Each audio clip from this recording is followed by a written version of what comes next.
জনাব Mostafizur Rahman, chairman Bangladesh Labour Party. বক্তব্য রাখছেন জনাব মোস্তাফিজুর রহমান।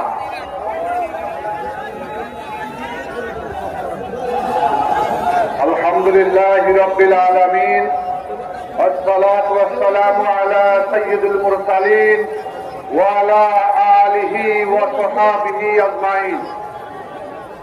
আজকের এই জনসভার মহতারাম সভাপতি, প্রধান অতিথি, মানবিক বাংলাদেশের স্বপ্নদ্রষ্টা, বাংলাদেশ জামাত ইসলামীর মহতারাম আমির ডাক্তার শফিকুর রহমান, জাতীয় নেতৃবৃন্দ, সাংবাদিক বন্ধুরা, প্রিয় গাজীপুরবাসী, সংগ্রামী বন্ধুরা আমার, দীর্ঘ 17 বছর একটি দলের সাথে আন্দোলন সংগ্রাম করেছিলাম ফ্যাসিবাদ মুক্ত বাংলাদেশ গড়ার জন্য। কিন্তু বিগত 5 তারিখে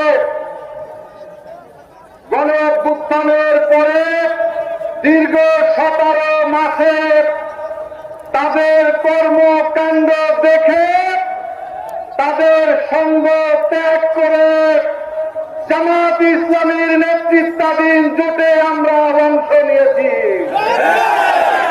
আমরা ভেবেছিলাম এই 17 বছরের হামলা, মামলা, নির্যাতন, নিপীড়নের শিকার হয়ে এই দলটি বাংলাদেশে একটি ইনসাফের বাংলাদেশ কায়েম করবে। কিন্তু যে যায় লঙ্কায় সে হয় রাবণ।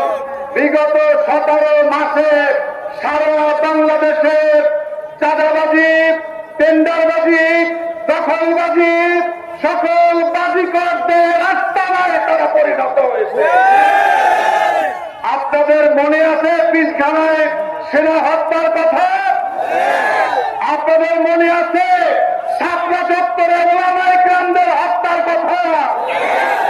আপনাদের মনে আছে জুলাই গণঅভ্যুত্থানে গণহত্যার কথা?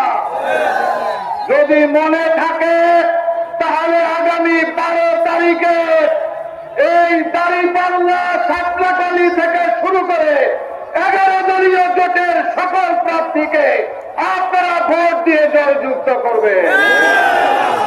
একটা কথা বলে শেষ করব।